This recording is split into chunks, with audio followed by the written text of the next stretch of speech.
Robot Talk is the podcast that sits down with roboticists from around the world and asks them the questions you always wanted answered.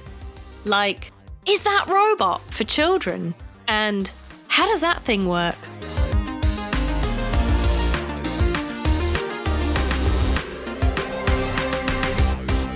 Hello everyone!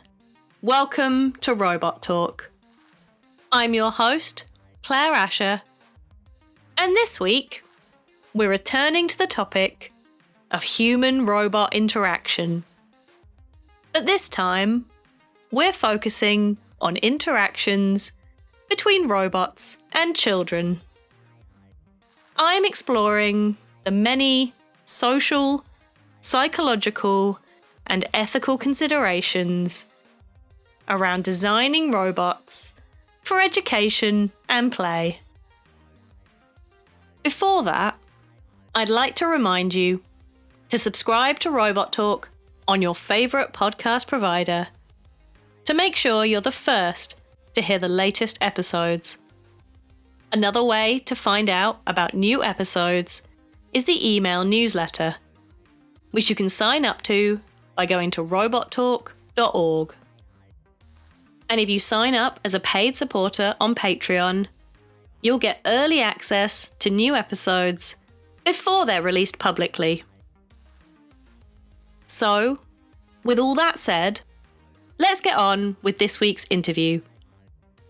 I recently had a great conversation with Elmira Yadollahi from Lancaster University about how children interact with and relate to robots. Today, I'm talking to Elmira Yadollahi, an assistant professor at Lancaster University, researching how children interact with, learn from, and trust robots.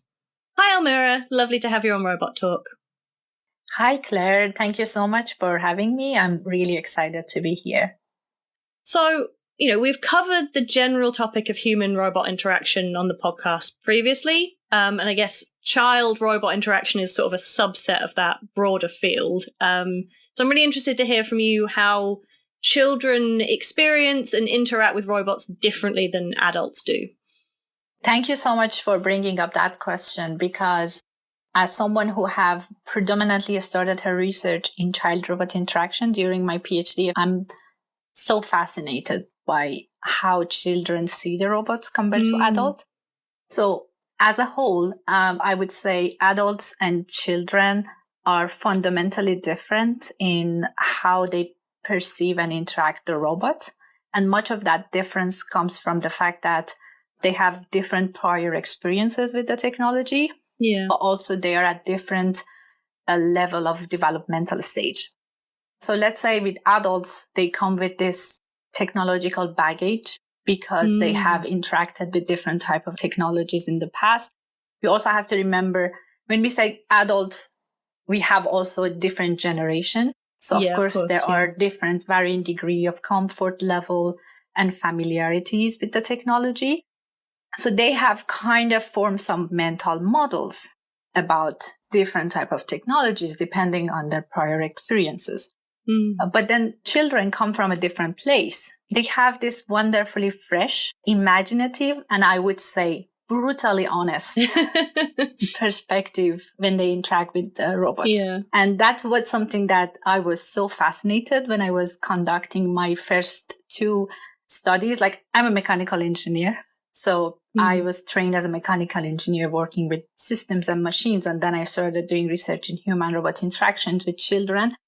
And I go and have them interacting with the robot, and they are so honest. They are more honest than adults. Adults usually filter themselves, but children don't. They just say whatever they see, whatever is in their mind. And that's amazing because they give us wide range of reactions that we can work with. So one of these studies that I was just talking about, we had this robot that had to interact with children, but makes a lot of mistakes. And the whole idea was that children were learning through teaching the robot what to do. And I saw a range of reactions where children were so concerned about the robot and asking me, you should change the book. This is so hard. And then there were the ones that were like so dismissive, and they were like, this is just a machine, like you programmed it. And I was like, wow, even I have a little bit more care for this robot. So this was amazing. But as a whole, I would say children attribute far more emotion and feeling and intention to the robots than adults do. And then they are also more willing to see robots as companions. So that's very important for us to be careful about how we design robots and take them to children to interact with them. But I also want to mention, because I said children have a fresher perspective, their perspective is not formed in a vacuum. They have also been influenced by their parents immensely. That's one of the line of research I have. They have also been influenced by, for example, the type of media they are exposed to, by their friends, or even by their school.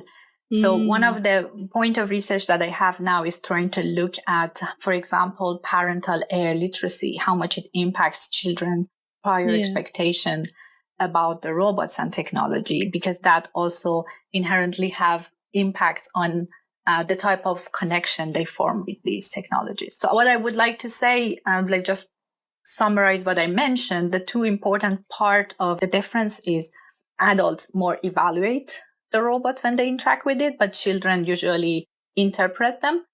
And also children are still in this dynamic developmental stage. So they're still forming their models of technology. So it's very important that we make sure that we have transparent technologies that they can properly understand.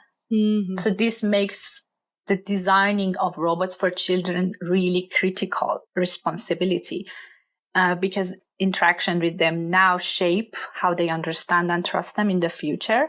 And our job is to support the formation of accurate, healthy mental models and to ensure that technology helps them rather than misleading them. Yeah, absolutely. You mentioned that obviously adults are not all the same. They come from different generations. They have different experiences. Obviously, when we say children, that is quite a wide range of ages. How do you see their interactions with robots change as they get older? I don't know what age groups you've worked with primarily. That's actually even tougher question, right? Because here you say children, adults, and then I'm like, adults, you mean you have young adults, then you have middle-aged people and older. So it's actually with children, it's even more complicated because let's say in adults level, everyone has formed mental models, whereas with children, they're still developing, and that's like a really rapid development. I personally have worked the age group of 5 to 11, 12 years old so far. Yeah. I have plans to also work with teenagers. There is a huge difference between working with the age group, I'd say below 6, 7 years old, then from 6 to 9, 10 years old, and then after that. Because, for example, maybe I'll talk about this more, but when we talk about making mental models, that comes from these psychological abilities you have to take people's perspective. And that usually forms around age of 11. Okay. And then we are also talking about ages, but then different children have different, trajectory. So that means it's even more complex when you're doing research with children, because you have to be mindful of those. And it's very different, the way they see the world, the way they see the robot, depending on all of these factors, like putting them all together. That's practically one of my research, like how much parents make an impact, how much their developmental stage, how much the country and the culture they are living in, which means that it makes doing cross-cultural studies even maybe more important. Which I'm also working on that, doing the same study in different countries just to see these differences for the same age group.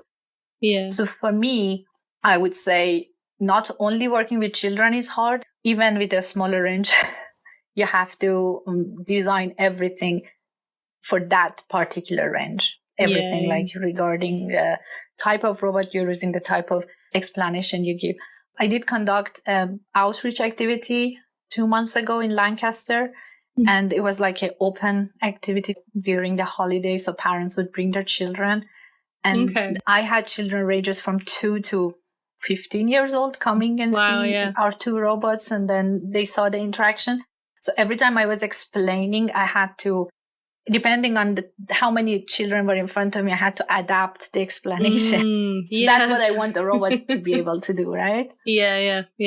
I guess as well, because robotics itself is developing so fast, if you're 16 now, the technology when you were a little kid versus if you're currently, 4 years old, and the technology that's available to you, like it's like you're, as a researcher studying this, you're trying to study something that's constantly moving.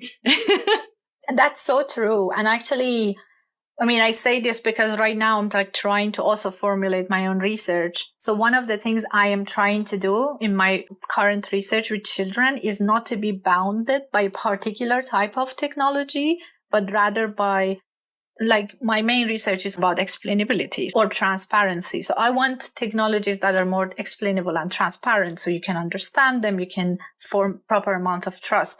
So my goal is not to be dependent on what type of technology I'm using, but rather to plan around that. So the same thing comes when we talk about teaching children or even adults about like improve their AI literacy. So when we do that, we should improve their AI literacy in terms of being more critical toward the technology, not necessarily that right now you're using this particular robot or this AI. And I feel like being able to do that is actually harder. Because, in the end of the day, when I talk like this, when we do the studies, we have to use a particular robot. We have to use a particular AI model. And then generalizing it means you have to do that for multiple different type. So, of course, it's not very easy, but that's the goal in the end. Yeah. So you mentioned that like one of the hallmarks of child development is developing this ability to kind of understand the world from other viewpoints. And this is something that roboticists are also interested in kind of building into robots. So how do humans respond to and feel about robots that have that skill versus those that don't? So what you are talking about here, understanding the world from someone else's perspective, it was the main topic of my PhD. I'm really fascinated with this topic and still use that within my current research. So it's called perspective taking. And it's this ability, the ability to understand what other people think, feel, or see. So there are different levels. It's the type of ability, as I said, we form around the age of 11. So we start from 2 years old and then we fully almost form it around the age of 11. And then we get to use it on a daily basis. But most people don't know the term because it's just something you use and you're not really think about it. And that's why it sometimes becomes really interesting when you say, oh, we're developing this in the robot, because it's just, for us, it's just effortless for most people. But then developing that ability into robot is so complex because as humans, we have learned to get all of these subtle cues from people to understand them. And we kind of process that in the background. But with the robots, we have to bring that processes on the surface and constantly work on that. So there is a lot of people that are right now working on making robots having proper abilities to understand human, to take their perspective. It's not as easy as it seems, obviously. No. So one of the interesting thing that I can tell you is that if your robot doesn't have this ability and people kind of know, okay, this robot cannot understand me very well, there are less problems than when the robot gives the cues that it has this ability. But then as the interaction moves on, people realize, oh, it's not as competent as it seemed to be. And that's a huge problem. And that's why a lot of people are making sure that we can develop this into the robots, this ability of theory of mind or forming mental models. Because the problem is that humans are very good at reading signals, and robots sometimes give these signals of competency that they still don't have. And as you go forward with the interaction and the robot doesn't really show that competency, this kind of damages the trust or type of collaboration that people have with the robots. So that's one aspect, I'd say, in terms of why we want to develop it. But also we need to be mindful about the type of reaction that brings. Like if you have a robot that shows the ability to take humans' perspective, If it's only about like understanding what humans see, so that's good, like, That's useful. But then if it's cognitive or if it's emotional, then you're also bringing this component of the robot showing this more emotional aspect, like there might be bond formation and everything. So there was this study that I conducted during my postdoc, and I really love that study and result, because we were trying to see even subtle behaviors of the robot that cues perspective taking, like those type, how can it impact people in terms of showing prosocial behaviors to robot? Like prosocial behaviors are defined as you trying to help someone else without expecting anything in return. So we designed this study that is very simple, actually. So the robot and the human are solving a simple puzzle, and in different conditions, the robot tells the human to pick the object. We just change the pronoun here. That's the difference. Okay. Like the robot says, can you pick the cube on my left? Or can you pick the cube on your right? And then we also had a control condition that was just anchor it to something in the environment. So can you move the cube on the left of the pyramid? And people were like only experiencing one condition. So they even didn't know, like none of them knew this subtle difference existed. And then they interacted, they all fixed the puzzle. And then the experiment was done. Then we had this was part of the experiment, but they didn't know. The robot asked them to read a lot of sentences for them, because like to add it to a speech corpus. And then we noticed that people where the robot took their perspective spent significantly more amount of time reading these sentences compared to the group that had to deal with an egocentric robot. And that was amazing result that we found, because the problem is sometimes when you ask people, like we measure a lot of these behaviors through subjective questionnaires. And if you ask people like, how much are you willing to help? A lot of them say yes, a lot. But we actually try to collect this not subjectively, but like through behaviors. And then we saw this really obvious difference. And that was just such a simple cue difference. So imagine if the robot is truly being able to understand you. And of course, this can be good. It can be used in a good way, but it can also mean we have more responsibilities on our shoulder with the way we design this into the robot. Yeah. It's incredible that such a tiny change had such a big impact. So you mentioned you're also interested in explainability in robotics, which is about making a robot's decision-making process transparent so we can understand their behaviors. And this can have a big impact on our expectations about what robots can do, as well as whether we trust them to do things safely and ethically. So can you talk a bit about these elements of robot design and why they're so important? Yeah, so I've been actually doing research on explainability for the last few years, and they're all like interconnected with all this research on perspective taking. And then I'm also like working with children, but also with adults. So one thing that is quite exciting about this is how deeply they are interconnected for me, because they're all things that I care about. The other thing is fascinating when you tell people about explainability and they are from a computer science field or any adjacent field, they start thinking about explainable AI, which is more about making algorithms transparent and less of a black box. So it's like, okay, we want to know how this AI model made the decision. But then when you talk about explainability in human-robot interaction, that's a little bit different because at this point, of course, if we use an AI, we want to know how the decisions are made. But that's not the only way of explainability. We also want the robot to be able to explain itself in human language. Right, yeah. And another thing, and when you sell this to people, what happens is that sometimes they also start thinking that the robot is going to give them a PowerPoint presentation about every decision it makes. And they are like, but we don't need that. Like, we don't go explaining things to each other because most of the time we compare it to human-human interaction. No, that's not what we try to do. We don't want the robot to go around and constantly say, oh, I'm doing this because. And as humans, we also don't do that, but we do explain things to each other when it's needed. And when that is needed, there are multiple situations. For example, let's say robots fail and people want to know why that happens. Or let's say you have a certain expectation about something the robot is supposed to do and it doesn't do that. So now, if I take you back to this perspective taking component that we just talked about, we want to have alignment between what you think the robot can do and what the robot is really doing. Sometimes there is a misalignment. So the misalignment can be when the robot is failing. You don't expect it to fail, but it fails. The misalignment can be also the robot is actually perfectly functioning, but it's not doing what you expect it to do. Yeah. So there are these type of situations that we want the robot to be able to explain its behavior.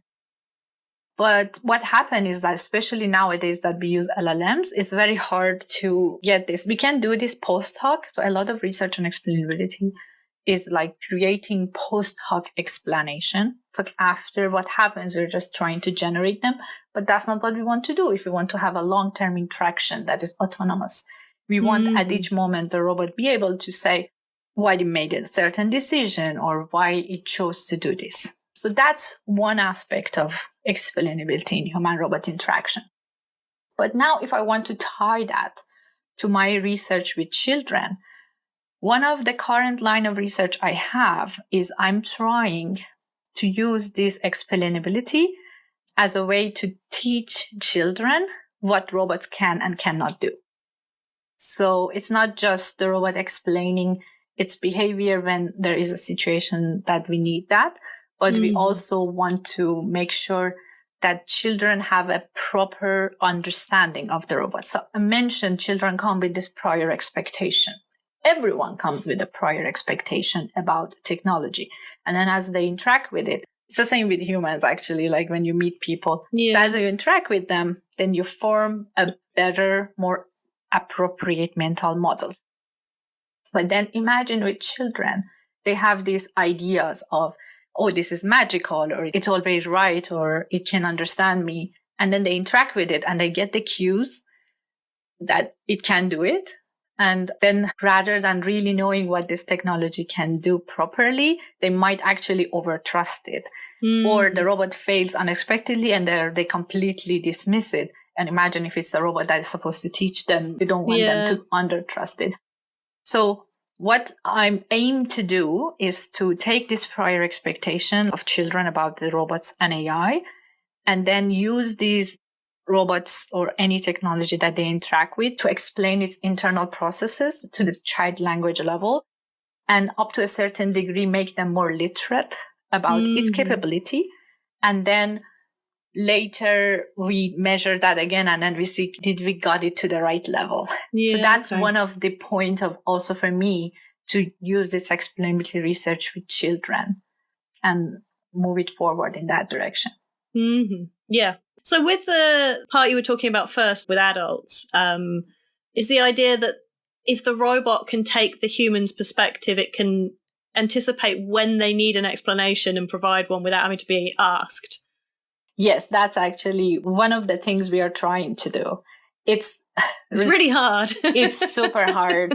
I mean, we did that actually. So we did conduct a study with the Baxter robot when I was doing my postdoc in Sweden, where the robot was failing at different round of interaction.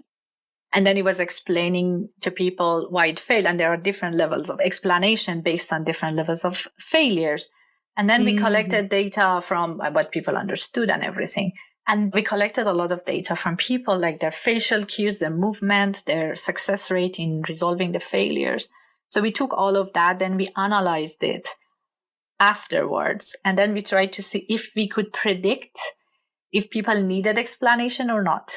So I mean, it was not even a real-time work because there was so much data. We had to figure out what to use. Yeah. Because, for example, you can think as humans, you look at a person and you're like, they look puzzled, for example. Should I give them an explanation? But it's harder to figure out for a robot because for us, we have to analyze people's data if we want to do it in real time, let's say in real time. Different people show emotions very differently, right? So if you like talk about affective computing field, it's like a whole different domain. But what we actually ended up doing, we used confusion. So we actually found out it's one of the more universal way of showing, like if you're confused, apparently we are very similar in showing confusion. So it was a very good predictor of if people needed explanation or not, because they were interacting with the robot over several rounds. So as they got in explanation in the earlier rounds, some people didn't need it later. So the whole point of that study was also adapting explanation levels. Because of course, let's say early on something happens, I explained, then you update your mental models.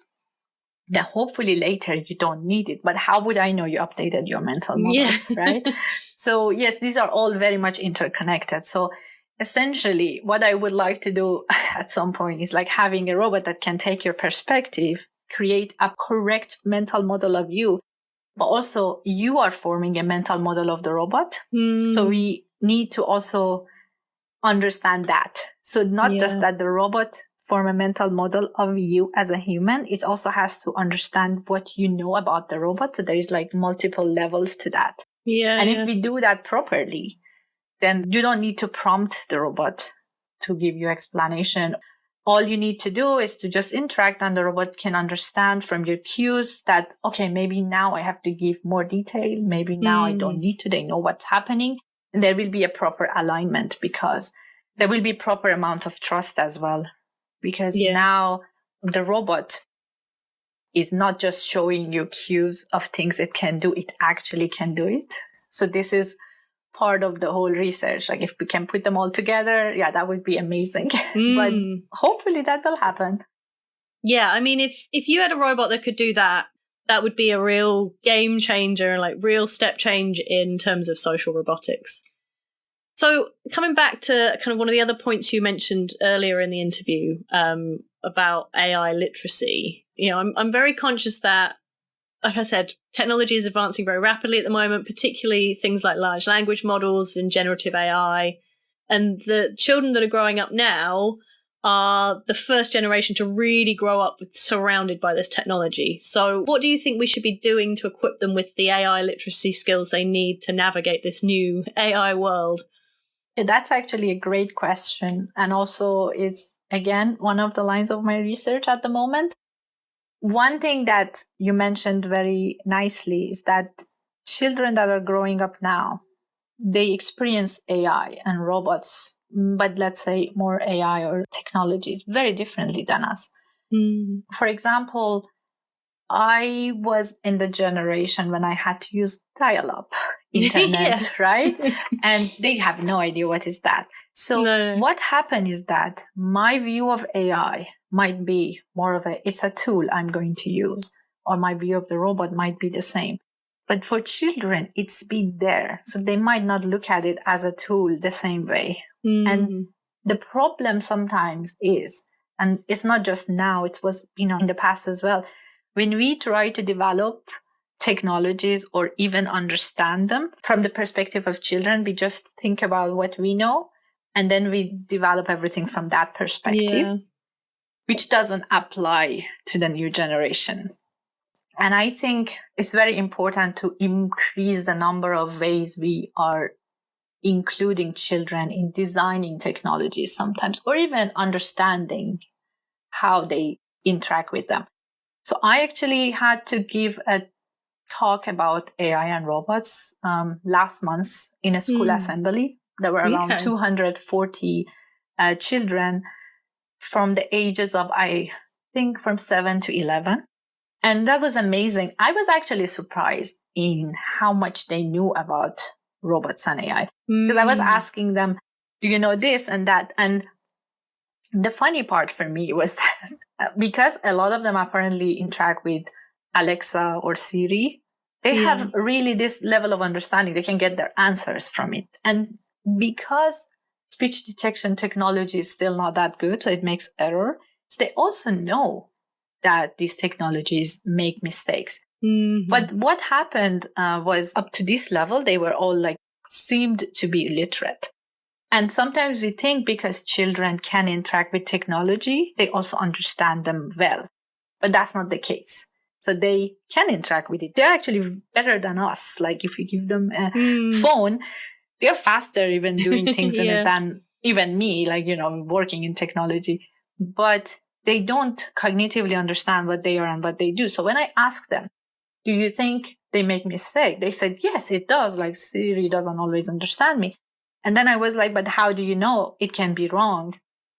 They really didn't know. Like their answers were like a bit jumbled. Like I asked my friend or my mom, and like they kind of knew that the technology can make mistake or be wrong, but they really didn't know what does that imply. They don't know that it can be biased or a lot of these type of things. Yeah. So the biggest problem we have is not necessarily teaching them how to interact with the technology. I mean, they do learn all of these. They interact with them. They can be very good, but be more on the ethical aspect of interacting or the fact that these systems can be biased. So this is very important and that we focus on. And we are designing this type of, in, let's say, cross-cultural studies right now. Going back to when I said why I like explainability with children, we want to use explainability, like robots explaining itself, but now explaining how it makes decisions, how it can make mistakes, how children can understand or at least learn when to rely on it or have appropriate level of trust. So that's some part of the research. But then you also actually ask me, okay, we have technologies that get outdated, right? So, and then right now we're talking about, we want to make children more literate about AI and robots. So now the answer is we need to make them to think critically. So that's actually, when you talk about it, I think even if you look at the AI literacy literature, one thing that comes together is AI literacy, critical thinking. So we want to teach not only children, but actually everyone, because we are actually, when it comes to current technologies, we are all a little bit like children. We also learn how to deal them for the first time, except that we have a different level of abilities, like in terms of formed mental model than children. But actually, we need to work more on making people having better AI literacy, not just children, but also adults. And I would say specifically in the case that if we are working with children, we need to care about all the adults around them. That means parents, that means teachers, like all the stakeholders around children. So for me, again, trying to make an impactful research, the whole idea is that let's work on making children think critically about robots, about AI when they interact with them. We also want them to reflect on their relationship with these technologies because they might form bonds, because everyone has interacted with technologies. If you, for example, share information, like personal information, if you're struggling, it might answer to you in a way that makes you feel good, but then at the same time, it will tell you something you want to hear. You might form bond with it. There have been, of course, in the news situations that this did not go well. So we want people to reflect on their relationship with the robots or AI. So that's very important. And then, of course, as I mentioned earlier, you also want to understand their limitation, to know that they can be biased, they can be wrong. So we need to, of course, work on this. I think there are a lot of research happening in that space at the moment that is not necessarily using robots. So it's more like, let's improve the AI literacy for children. What I am trying to do is improving the AI literacy for children, but also studying the role of parents and teachers.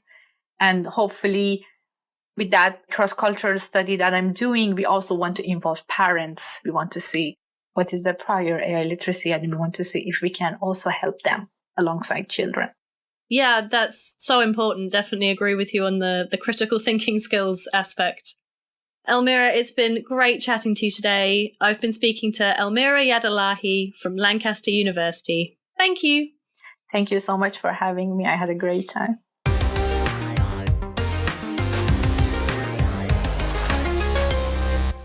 Thanks for listening.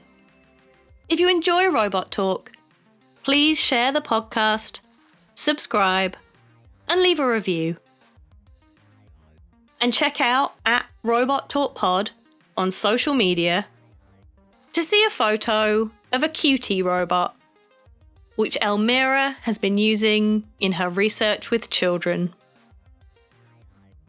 Next week, I'm talking to Samuela Vinanzi from Sheffield Hallam University about robot trust in humans. Until then, I've been Claire Asher, and this has been Robot Talk. Robot Talk Season 6 is sponsored by the Hamlin Centre, Imperial College London.